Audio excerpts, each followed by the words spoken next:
What's up, you guys?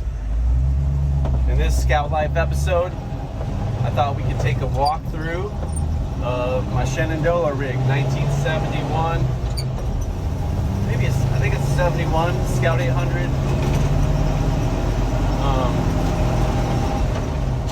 It's pretty sweet. It's been a project of mine. I've owned it since 2008. So let's do a little walkthrough.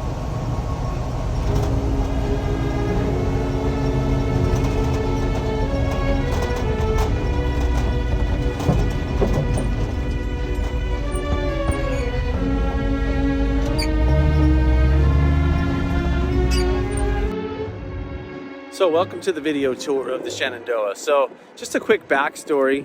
I got this Scout in 2008 from a hospital in Shenandoah, Iowa, and it was their plow truck, and it was super rusty, like very rusty. So much so that I had to back half it because it was just gone. All you saw was sky, or ground, not sky.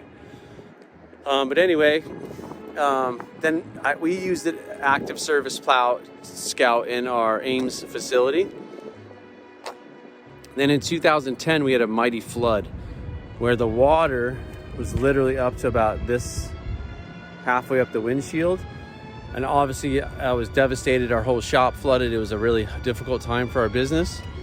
If you were a customer back then, thank you for sticking with us. It took us about 6 to 8 months to recover from that. It took us a couple of years, actually.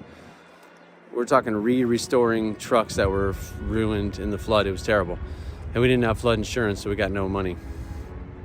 But anyway, then it sat until about 2016, 2017, where we started this concept at the shop called the Terribles. And the guys, my employees, were building Terribles out of trucks that were like unrestorable and destined for the scrap pile. So we're like, why would we scrap these cool trucks? Let's give them new life, take them on cool adventures. And yeah, so I'm like, I want a Terrible. So I dug into the Shenandoah, and let me walk you through some of the evolution. So I kind of had this half-hearted bed on here, and then I built the rest of this structure out of recycled parts. Most of this truck is recycled parts. I was on a trip to the Nationals in 2017, I think, and we went with no doors. It was just the front fenders and just this half cab and everything, but there was no doors. And I was cold, so we bought these doors at the Nationals for $60 for the pair, and those were a great hit, and I loved them so much that we stenciled the Shenandoah on it. Got the regulators working. These seats are out of like an Astro van. They're the most comfortable seats known to man. They are awesome.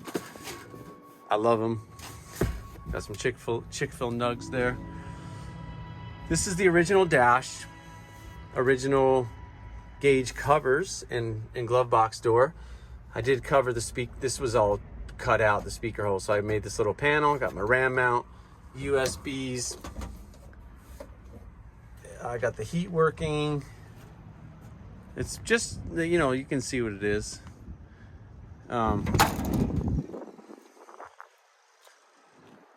This was off of, from just who knows where I got it, but this original worn front bumper. I had this 8274, which I love. This winch has got synthetic rope on it. This is where the fun begins. I've had a couple. This is actually the second engine I've had in here. Owen and I'll try to see if I can get some of the footage from Owen and I built this. He was probably 13 or 14. Over the course of a winter and a spring. I had this old Ramjet 350. It had a janky kind of Impala. Oh, look at that.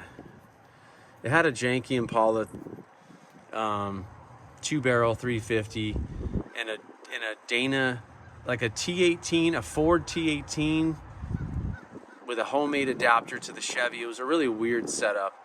And the motor was giving me problems. So I just had this Ramjet sitting around. So of course, in traditional Terrible style, I took the Ramjet fuel injection off because we don't like fuel injection on these Terribles. I put a Holley Truck Avenger. This thing runs amazing. I'll start it in a second. I had a Dodge NV 4500 laying around. Someone tried to gaff my battery, but I wonder if someone did. Anyway, this is weird. This was on here before. I leave this truck sitting around. Okay, anyway. I had a Dodge NV 4500 laying around, so I put the Dodge NV 4500. Let me just finish the engine bay. I had this old cooler sitting around, so I wired up this powered fan, 12 volt power steering cooler, along with this PSC reservoir that I had laying around from a previous job. This is the radiator that was in out of an LS swap truck. I did have an ARB compressor in here, but it was used and it seized, so I have to put a new one of those back in. I bought this Premier power welder off a project truck that came in, $100. Fabricated these brackets. It's a pretty cool system, so I can weld and repair things on the trail. Look at this. Classic, dude. These are Jeep TJ mirrors, slightly modified, but I dig them. It's got Kenda 35 by 12.5 17s, the Cleaver RTs. I love these tires. I've had them on here for probably 12,000 miles. Okay, last winter, I did a special project. I had this Dynatrac axle. I'll actually show you the front, but I bought these from a dude for $3,000. High pinion Dana 60 with disc brakes, scout width. And I wanted to redo the rear suspension on this thing. These are rear Wagoneer springs. They have an 8-inch offset on the center pin. So I stretched the wheelbase 8 inches out. So that is pretty cool. Use some rough stuff, mounts. Pretty cool. I like the rear suspension. I have to redo the front suspension. Let me show you underneath the truck. Underneath, I built the exhaust out of just some used mufflers I had laying around. It's got a Jeep Dana 300 with a twin stick, factory cross member. These are also Jeep Wagoneer front leaf springs, reverse shackle. It's how it was. I didn't do this suspension, but that's how it was on this chassis. This chassis is not from the original Shenandoah plow truck. This was a chassis that I had laying around. It's got a Wagoneer front 44 in it.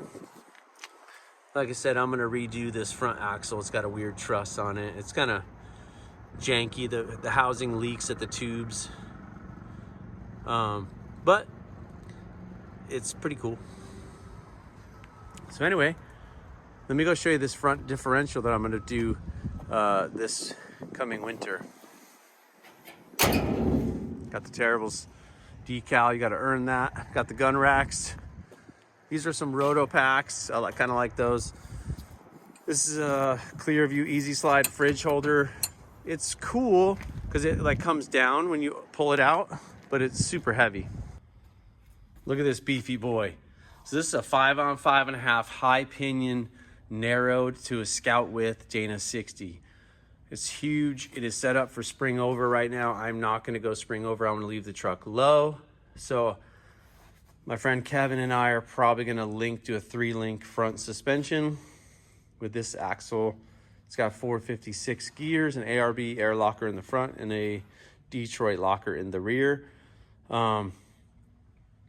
Yeah, it's going to be pretty sweet. And then I think I'm going to step up to a Kenda Cleaver MT, brand new MT2.